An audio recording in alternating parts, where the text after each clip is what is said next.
Hello, good morning students. कैसे हैं आप सब? आई होप कि आप सब ठीक होंगे। तो चलिए आज का क्लास स्टार्ट करते हैं। तो पिछले क्लास में हम लोगों ने अध्याय 2 तक पढ़ लिए थे। तो आज हम लोग अगला अध्याय पढ़ेंगे। तो अगला अध्याय है हम लोगों का अध्याय 3। तो चलिए अध्याय 3 यानी कि लेसन 3 देखते हैं। तो अध्याय 3 है हम लोगों का एक चर का द्विघात समीकरण। तो यानी कि एक चर राशि में द्विघात समीकरण, क्वाड्रेटिक इक्वेशन। तो चलिए पहले हम लोग समझते हैं कि द्विघात समीकरण क्या होता है। तो अध्याय 3 है हम लोगों का एक चर का द्विघात समीकरण, क्वाड्रेटिक इक्वेशन। तो जिसमें चलिए हम लोग समझते हैं कि द्विघात समीकरण या वर्ग समीकरण। तो द्विघात समीकरण को ही क्या कहते हैं? वर्ग समीकरण भी कहते हैं। तो चलिए पहले इसको समझते हैं कि वर्ग समीकरण क्या होता है। तो वे समीकरण जिनकी चर राशि की अधिकतम घात 2 हो द्विघात समीकरण या वर्ग समीकरण कहलाते हैं। तो वर्ग समीकरण या द्विघात समीकरण क्या है? वे समीकरण जिनकी चर राशि की अधिकतम घात 2 हो, यानी कि अधिकतम जो पावर रहेगा वो 2 रहेगा। तो ऐसे समीकरण को क्या कहेंगे? द्विघात समीकरण या वर्ग समीकरण कहलाते हैं। जैसे 2x² + 6x + 4 = 0। यह क्या है? एक द्विघात समीकरण है। उसी तरीके से यहाँ और एक एग्जाम्पल है 2x² + 2 = 0। तो यह भी क्या है? एक द्विघात समीकरण है। और एक एग्जाम्पल है x² - 3x = 0। तो ये समझ गए होंगे कि द्विघात समीकरण क्या होता है। तो द्विघात समीकरण में जो x का जो गुणांक रहेगा, यानी कि x के साथ में जो भी मल्टीप्लाई रहेगा वो 0 नहीं होना चाहिए, यानी कि x² के साथ 0 का मल्टीप्लाई नहीं होना चाहिए इसमें द्विघात समीकरण में। और यहाँ पर ये बीच वाला जो पद है, यानी कि x जिसमें पावर 1 रहेगा या राशि नहीं रहेगा, तब भी क्या होता है? द्विघात समीकरण होता है। जैसे यहाँ पर देख रहे होंगे कि 2x² + 2 = 0, इसमें x वाला पद नहीं है, तब भी क्या है? यह एक द्विघात समीकरण है। उसी तरीके से जब अचर पद, यानी कि जिसमें x नहीं हो, वे पद भी अगर नहीं रहेंगे तब भी क्या है? वे द्विघात समीकरण हैं। जैसे यहाँ पर x² - 3x = 0। तो इसमें अचर वाला पद, यानी कि जिसमें x ना हो, ऐसे वाला पद नहीं है यहाँ पर, तब भी क्या है? यह एक द्विघात समीकरण है। और जिसमें जो x² वाला जो पद है उसके साथ 0 का मल्टीप्लाई नहीं होना चाहिए। तो ये है द्विघात समीकरण। तो आप समझ गए होंगे द्विघात समीकरण क्या होता है। तो दूसरा है द्विघात या वर्ग समीकरण का मानक रूप या व्यापक रूप। तो द्विघात या वर्ग समीकरण का मानक रूप या व्यापक रूप ये है हम लोग का ax² + bx + c = 0। तो ये जो है द्विघात समीकरण का मानक रूप या व्यापक रूप है। तो ये याद रखना पड़ेगा आप लोगों को। क्या होता है मानक रूप द्विघात समीकरण का? ax² + bx + c = 0, जहाँ a, b, c वास्तविक संख्याएं और a बराबर नहीं होना चाहिए किसके? 0 के बराबर। यानी कि a, b, c कोई वास्तविक संख्या है, अर्थात जैसे 1, 2, 3, 4, 5 इत्यादि रह सकता है या हो सकता है, तो वे वास्तविक संख्याएं हैं। और जिसमें a का वैल्यू, यानी कि x² का जो गुणांक है a, तो इसका वैल्यू क्या नहीं होना चाहिए? 0 नहीं होना चाहिए। बाकी ये सब 0 हो सकता है। तो इस तरीके से मानक रूप भी समझ गए होंगे कि मानक रूप क्या होता है द्विघात समीकरण का, ax² plus bx plus c is equal to 0, जहाँ a, b, c वास्तविक संख्याएं और a बराबर नहीं होना चाहिए 0 के इक्वल, यानी कि a डज नॉट इक्वल 0। तो चलिए अब इनसे संबंधित कुछ क्वेश्चंस करते हैं। तो यहाँ करके देखें में कुछ क्वेश्चन दिया गया है, जैसे निम्नलिखित में से एक चर का द्विघात या वर्ग समीकरण चुनिए। अर्थात यहाँ से हम लोगों को वर्ग समीकरण पहचानना है कि कौन कौन सा वर्ग समीकरण है या नहीं। तो वर्ग समीकरण होने के लिए क्या होना चाहिए कि उसमें चर राशि का अधिकतम घात कितना होना चाहिए, 2, यानी कि पावर 2 होना चाहिए अधिकतम, और जो चर राशि है वह अंडर रूट के अंदर नहीं होना चाहिए, यानी कि x या y जो भी चर रहेगा वो रूट के अंदर नहीं होना चाहिए। तो अगर ये कंडीशन रहेगा, यानी कि चर राशि का अधिकतम घात 2 होना चाहिए, यानी कि अधिकतम घात यदि 2 रहा चर राशि का तो वह वर्ग समीकरण होगा, और जिसमें x² वाला यानी कि अधिकतम घात 2 के साथ 0 का मल्टीप्लाई नहीं होना चाहिए। तो वैसे जो समीकरण होंगे वे द्विघात समीकरण होंगे। और यदि चर राशि में यदि चर राशि अंडर रूट के अंदर रहेगा तो वह जो समीकरण होगा वह द्विघात समीकरण नहीं होगा। तो चलिए देखते हैं इनमें से कौन कौन सा द्विघात समीकरण है।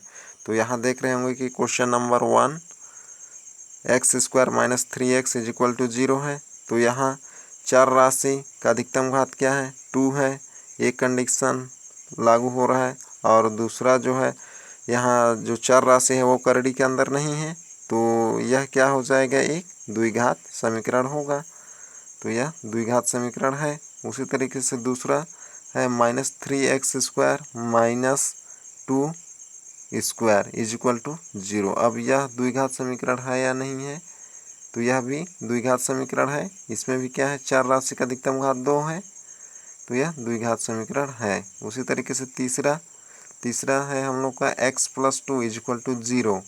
तो इसमें देख रहे होंगे कि चर राशि का अधिकतम घात 2 नहीं है, कितना है, 1 है। यहाँ चर राशि कौन है, x है, तो इसका अधिकतम घात क्या है, 1 है। और वर्ग समीकरण होने के लिए चर राशि का अधिकतम घात कितना होना चाहिए, 2 होना चाहिए। तो यहाँ 2 नहीं है, तो यह क्या हो जाएगा, थर्ड जो है वर्ग समीकरण नहीं है। तो इस तरीके से पहचानना है। तो चलिए और आगे देखते हैं अगला क्वेश्चन।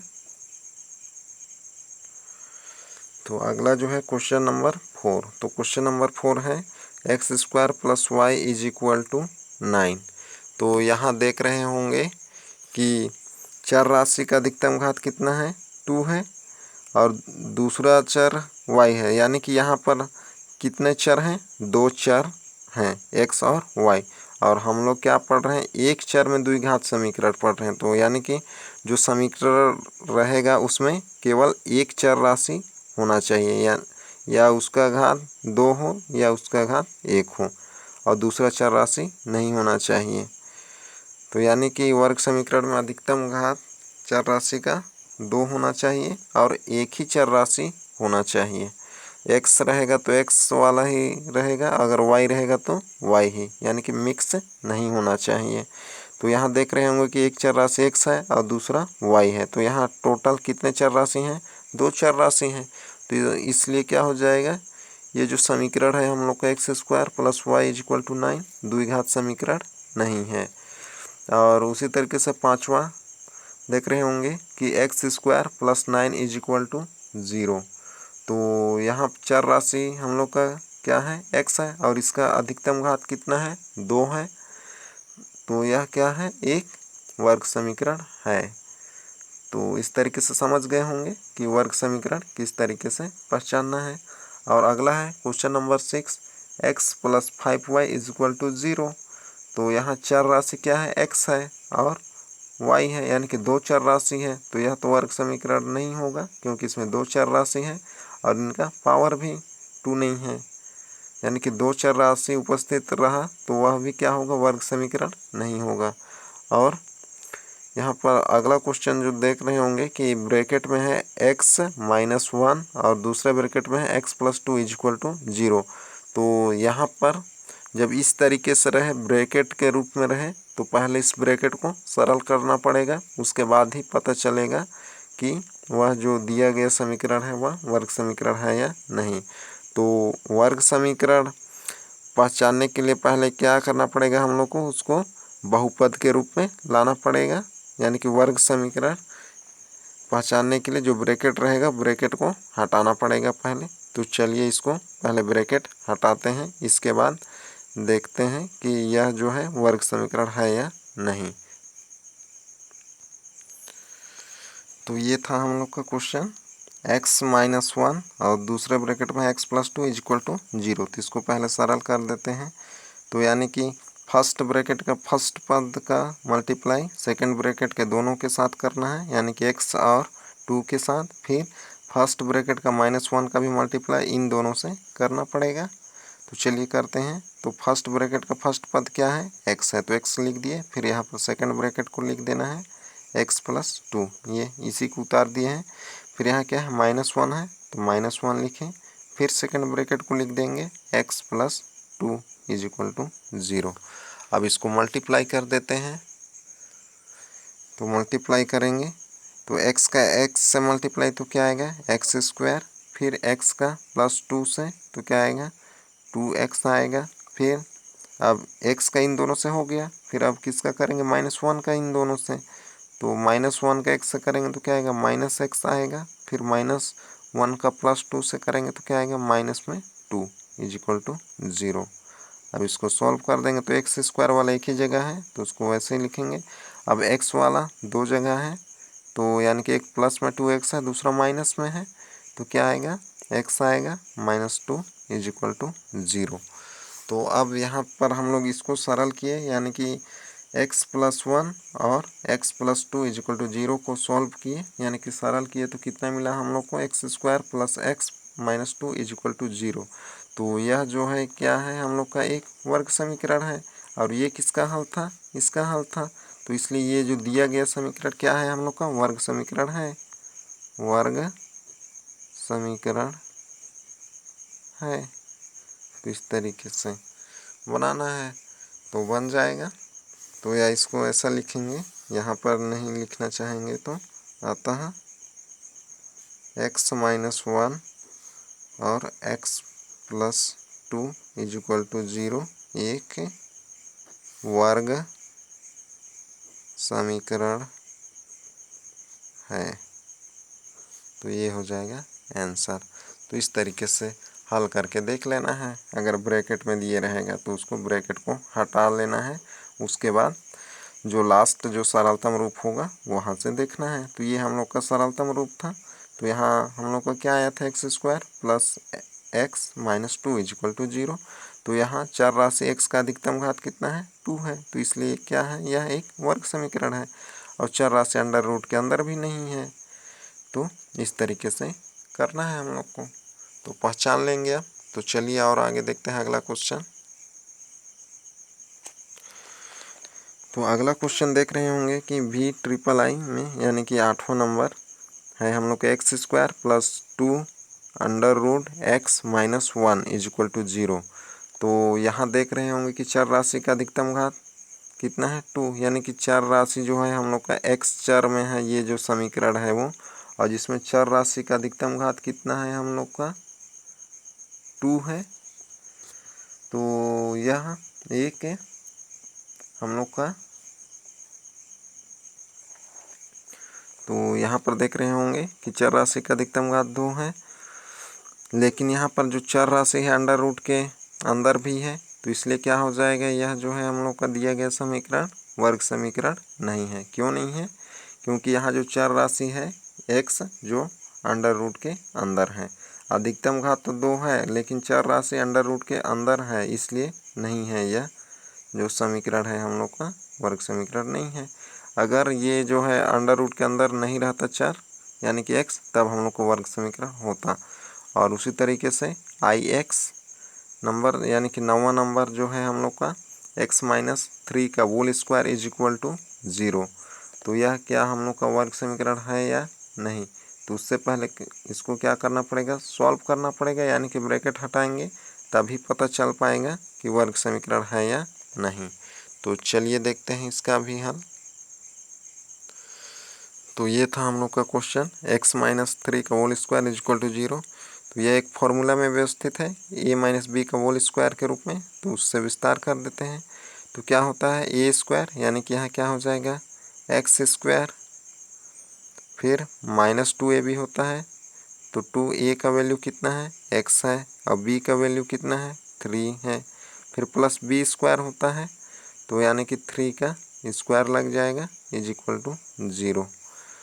तो equal x square minus 6x, 2 3 जा 6, एक्स का x plus 9 is equal to 0। तो हम लोग को क्या मिला सरलतम रूप, x square minus 6x plus 9 is equal to 0।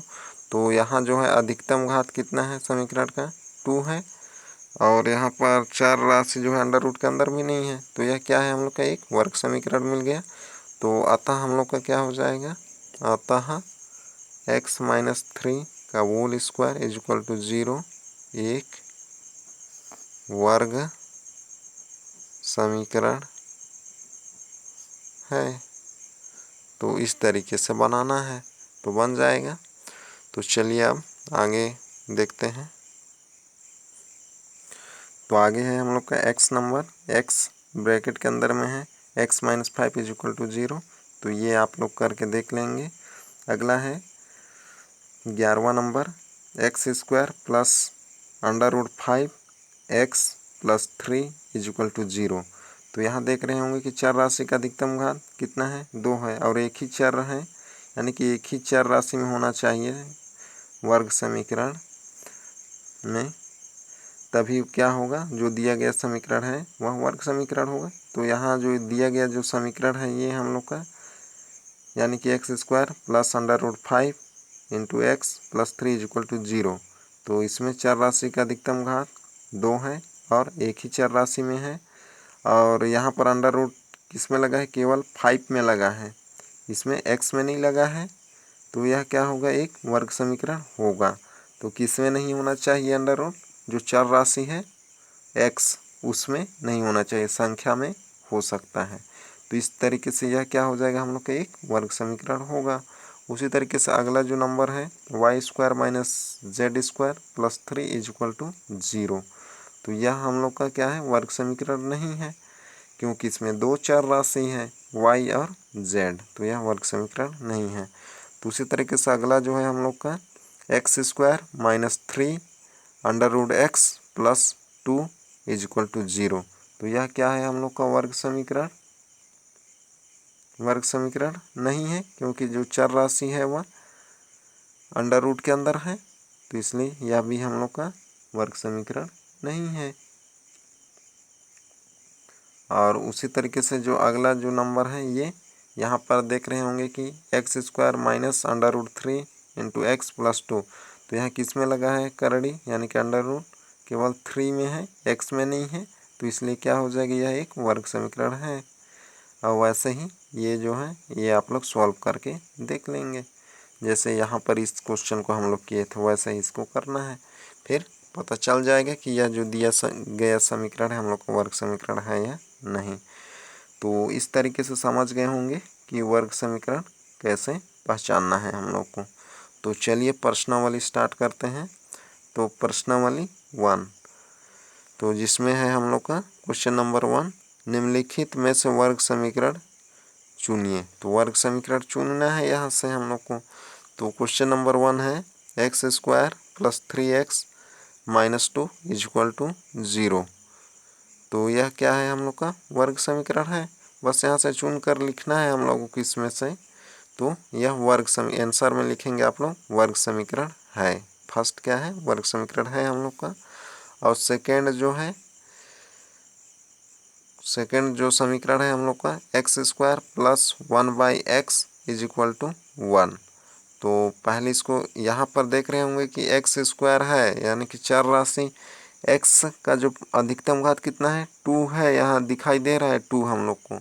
लेकिन इस तरीके से अपॉन के रूप में रहे तो उसको भी हम लोग को क्या करना पड़ेगा, पहले सरल करना पड़ेगा। उसको पहले हम लोग को सरलतम बहुपद में लाना है, यानी कि एक लाइन में ऐसा अपॉन वाले को हटा देना है, यानी कि अपॉन को सरल करना है। उसके बाद ही हम लोग को देखना है कि जो दिया गया समीकरण मिलेगा यानी कि सरलतम रूप वह वर्ग समीकरण है या नहीं। तभी जो मूल जो है यानी कि पहले जो दिया गया सबसे फर्स्ट में वह समीकरण हम लोग का वर्ग समीकरण है या नहीं, तभी पता चल पाएगा या वहाँ से पता लगाएंगे। तो चलिए पहले इसको सरल करते हैं।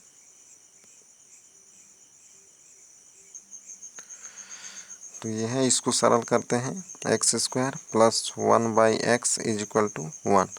तो इस तरीके से रहता है, जिसमें एक में हर रहता है एक में नहीं रहता है तो उसका प्लस या माइनस करते हैं। तो क्या कर देते हैं, जिसमें हर रहता है उसका मल्टीप्लाई यहाँ हो जाता है।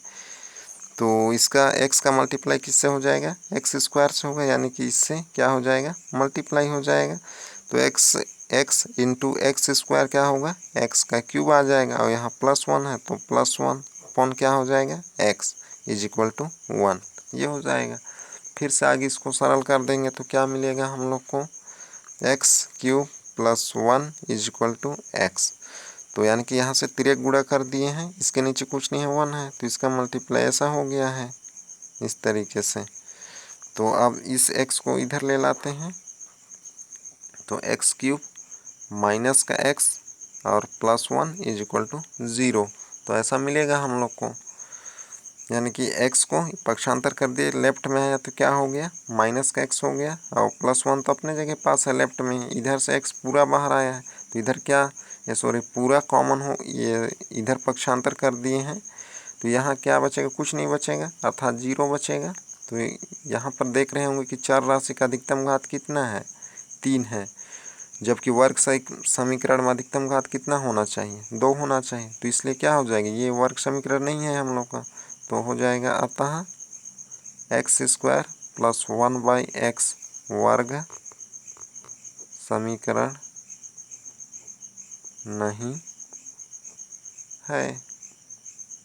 तो इस तरीके से बनाना है, बन जाएगा। तो चलिए अब आगे देखते हैं।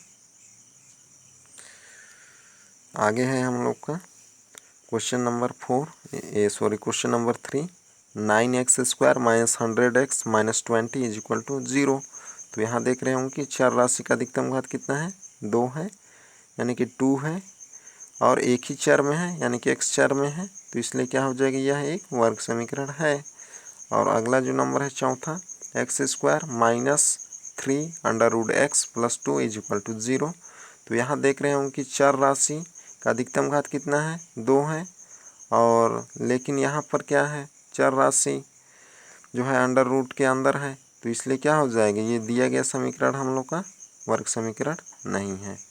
तो ऐसा पहचानना है तो बन जाएगा। तो अगला पांचवा है x - 2/x is equal to -x। तो पहले इसको आप लोग सरल करेंगे, उसके बाद पता करेंगे कि यह वर्ग समीकरण है या नहीं। तो ये आप लोग बना के देख लेंगे। और उसी तरीके से आगे जो है ये हम लोग का अगला question, √5x² - 3x + 1/2 is equal to 0। तो यह क्या है, हम लोग का वर्ग समीकरण है, क्योंकि इसमें चर राशि x² है, यानी कि चर राशि x का अधिकतम घात 2 है, तो यह हम लोग का वर्ग समीकरण है। तो अगला जो है ये x² - 10x is equal to 0। तो ये आप लोग बना के देख लेंगे। तो बाकी जो है ये आप लोग बना के देखेंगे कि वर्ग समीकरण है या नहीं। तो चलिए अब आगे देखते हैं। तो आगे है हम लोग का द्विघात समीकरण के मूल। तो द्विघात समीकरण के मूल चलिए देखते हैं क्या होता है। तो px is equal to x² - 3x + 2 एक द्विघात बहुपद है। तो px is equal to x² - 3x + 2 एक क्या है, द्विघात बहुपद है। यह द्विघात समीकरण नहीं है क्योंकि इसमें इक्वल 0 नहीं लगा है ये, तो यह एक क्या है, बहुपद है। यानी कि समीकरण में क्या होना चाहिए, इक्वल के दोनों साइड हम लोग का व्यंजक होना चाहिए। तो यहाँ नहीं है, यानी कि इक्वल नहीं लगा है, तो यह क्या है हम लोग का द्विघात समीकरण नहीं है। क्या है? द्विघात बहुपद है। तो इस बहुपद के शून्यक x के वे मान होंगे जिनके लिए px शून्य होगा। तो इस बहुपद यानी कि x² - 3x + 2 एक द्विघातीय बहुपद है। इस बहुपद के शून्यक x के वे मान होंगे जिनके लिए px = शून्य होगा। अर्थात यदि x का मान ऐसा रखें इस बहुपद में कि इसका वैल्यू हम लोग को कितना मिले? शून्य मिले, तो जो x का मान रखेंगे वह जो है हम लोग का ये दिया गया बहुपद यानी कि ये x² - 3x + 2 का शून्य होगा, यानी कि शून्यक होगा। तो शून्यक ज्ञात करने के लिए पहले x² - 3x + 2 के गुणनखंड प्राप्त कर लेते हैं। तो शून्यक ज्ञात करने के लिए पहले क्या ज्ञात करना पड़ता है हम लोग को? गुणनखंड। तो यहाँ पर x² - 3x + 2 = 0 का गुणनखंड करेंगे। तो गुणनखंड ज्ञात करने के लिए क्या करते हैं? मध्य पद को तोड़ते हैं। तो मध्य पद क्या है? -3x है, तो इसको तोड़ दिए किस में? -2x और -x में। तो x² - 2x - x + 2 ये हो जाएगा। तो x² तो वही है और +2 भी वही है। किसको तोड़ा गया है? -3x को किस में? -2x और -x में। तो ऐसा गुणनखंड करना पहले हम लोग पढ़ चुके हैं। अब यहाँ से इन दो पदों से कॉमन, फिर इन दो पदों से कॉमन लेंगे। तो इन दो पदों का एक पेयर ले लिए और इन दो पदों का एक पेयर ले लिए। अब यहाँ से हम लोग क्या कॉमन ले लिए हैं? x कॉमन लिए हैं। तो यहाँ 2 बार x था तो कॉमन एक आया है, एक x, तो क्या बचेगा? एक x बचेगा। और यहाँ से x एक ही x था तो यहाँ से x बाहर आ गया तो क्या बचेगा? केवल -2। और यहाँ से क्या कॉमन है? -1 कॉमन है, तो यहाँ क्या बच गया? x - 2। अब फिर यहाँ से क्या कॉमन हो गया? यहाँ आप देख रहे होंगे कि x - 2, यहाँ भी x - 2 है, तो वो क्या हो गया? कॉमन। तो क्या बचा? यहाँ x बचा तो ये यहाँ लिख दिए, फिर -1 बचा तो ये -1 लिख दिए। अब आगे बहुपद x² - 3x + 2 का मान शून्य होगा। शून्य होगा कब? शून्य होगा यदि x - 2 यानी कि ये और x - 1 = 0 या x - 2 = 0 या x - 1 = 0। अब ये जो बहुपद है इसका गुणनखंड ये मिला था हम लोग, किसको किसके बराबर रखेंगे? 0 के बराबर। फिर इन दोनों पदों को अलग अलग 0 के बराबर रखेंगे, जैसे यहाँ पर रख दिया गया है x - 2 = 0 या x - 1 = 0। फिर वहाँ से क्या कर दिए? ये हो गया, ब्रैकेट हटा दिए तो x - 2 = 0 और था हम लोग का दूसरा x - 1 = 0। तो x का मान निकालना है, तो यहाँ से 2 को हम लोग क्या कर दिए? पक्षांतर कर दिए। तो क्या मिल गया? x = 2, यहाँ -2 था तो उधर गया तो क्या आ गया? +2। और उसी तरीके से यहाँ पर क्या आ गया? x - 1 = 0 था तो क्या आ गया? x = 1। तो अर्थात x² - 3x + 2 के शून्यक कौन है? 2 और 1। तो ये हम लोग का शून्यक है। तो अब वर्ग समीकरण x² - 3x + 2 = 0 में x के ऐसे मान पता करते हैं जिनके लिए समीकरण के दोनों पक्ष बराबर हों। तो शून्यक ज्ञात करने के लिए क्या करने बोल रहा है? अब वर्ग समीकरण x² - 3x + 2 = 0 में x के ऐसे मान प्राप्त या ऐसे मान पता करते हैं जिनके लिए समीकरण के दोनों पक्ष बराबर हों, यानी कि लेफ्ट हैंड और राइट हैंड दोनों इक्वल हों। तो हम इन मानों को मूल कहते हैं। तो ये है हम लोग का समीकरण x² - 3x + 2 = 0। तो इसको हम लोग गुणनखंड किए थे तो हम लोग को क्या मिला था? x - 2 और x - 1 = 0 मिला था। अब इसको सॉल्व करेंगे तो यानी कि इन दोनों ब्रैकेटों को अलग अलग 0 के बराबर रख देंगे। तो पहला में क्या था हम लोग का? x - 2 = 0 के बराबर लिया और दूसरा क्या था? x - 1 = 0। ये हो गया। अब यहाँ से ब्रैकेट हटा दिए तो x minus 2 is equal to 0, और उसी तरीके से यहाँ से भी तो x minus 1 is equal to 0। तो x इज इक्वल टू क्या मिल गया 2, और x माइनस और दूसरा x इज इक्वल टू 1। तो यहाँ हम पाते हैं कि समीकरण x इज इक्वल टू 2 और 1 के लिए संतुष्ट हो रहा है। x के यही मान बहुपद x square minus 3x plus 2 के शून्यक भी हैं। अतः हम कह सकते हैं कि द्विघातीय बहुपद के शून्यक उस बहुपद से बनाए गए समीकरण के मूल होते हैं। तो क्या हो रहा है कि द्विघात बहुपद के शून्यक उस बहुपद से बनाए गए समीकरण के मूल होते हैं। तो इस तरीके से पता करना है कि द्विघातीय बहुपद का शून्यक कौन सा है या क्या क्या हो सकता है। तो चलिए और आगे देख लेते हैं।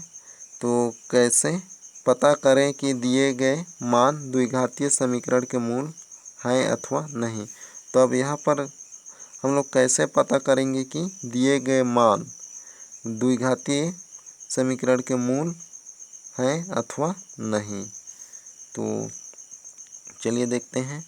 तो कोई मान किसी समीकरण के मूल हैं अथवा नहीं, यह जानना बहुत आसान होता है।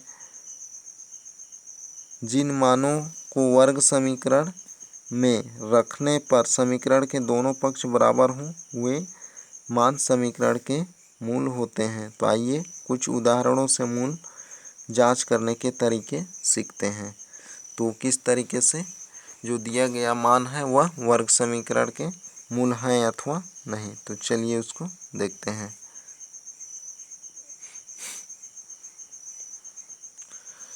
जैसे उदाहरण नंबर 1, जांचे कि x इज इक्वल टू 1 तथा x इज इक्वल टू -1 वर्ग समीकरण x square minus x plus 1 is equal to 0 के मूल हैं अथवा नहीं।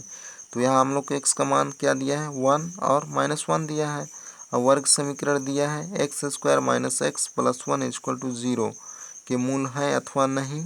बोल रहा है कि जो x का मान है ये जो समीकरण है हम लोग को इसका मूल है या नहीं, तो इसको पता करना है। तो चलिए देखते हैं। तो दिए गए समीकरण x square minus x plus 1 is equal to 0 में बायां पक्ष x square minus 1 plus 1 x square minus x plus 1 ये है हम लोग का बायां पक्ष, और दायां पक्ष क्या है 0 है। दायां पक्ष 0 है तो बाएं पक्ष में x इज इक्वल टू 1 रखने पर तो x का मान कितना दिया था 1, तो इसमें 1 रख दे रहे हैं। ये जो लेफ्ट साइड है इसमें रख रहे हैं 1, यानी कि इसमें तो एक्स स्क्वायर है यानी कि 1 के स्क्वायर, फिर x का मान 1 है तो -1 फिर +1। तो कितना आ गया हम लोग का, इसको सॉल्व किए तो 1 आया। तो यहाँ देख रहे हैं कि बायां पक्ष कितना है 1 और दायां पक्ष कितना है 0 है, यानी कि दोनों पक्ष बराबर नहीं है। तो स्पष्टतः बायां पक्ष बराबर नहीं है दायां पक्ष, यानी कि बायां पक्ष डज नॉट इक्वल दायां पक्ष। तो ये है। अब आगे हम लोग अतः x इज इक्वल टू 1 दिए गए समीकरण के मूल नहीं है। क्यों नहीं है? क्योंकि समीकरण में रखने पर हम लोग को दोनों पक्ष बराबर नहीं मिल रहे हैं। अब आगे और -1 रख के देखेंगे इसी में। तो इस प्रकार x इज इक्वल टू -1 रखने पर दोबारा हम लोग क्या रख रहे हैं -1 रख रहे हैं, किसमें वही दिए गए समीकरण में।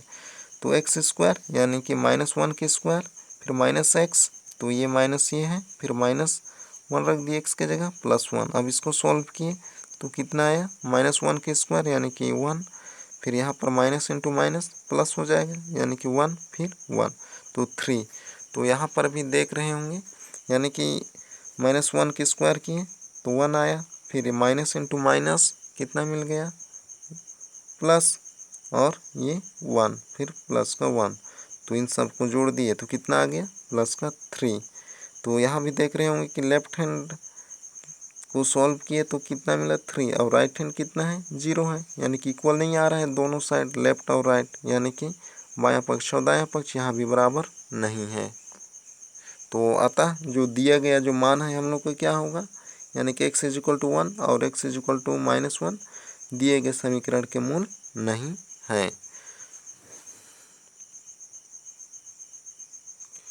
तो क्या हो जाएगा, आता है x इज इक्वल टू -1 वर्ग समीकरण x square minus x plus 1 के मूल नहीं है, यानी कि दोनों जो मान दिया था x का मान 1 और -1 वो मूल नहीं है।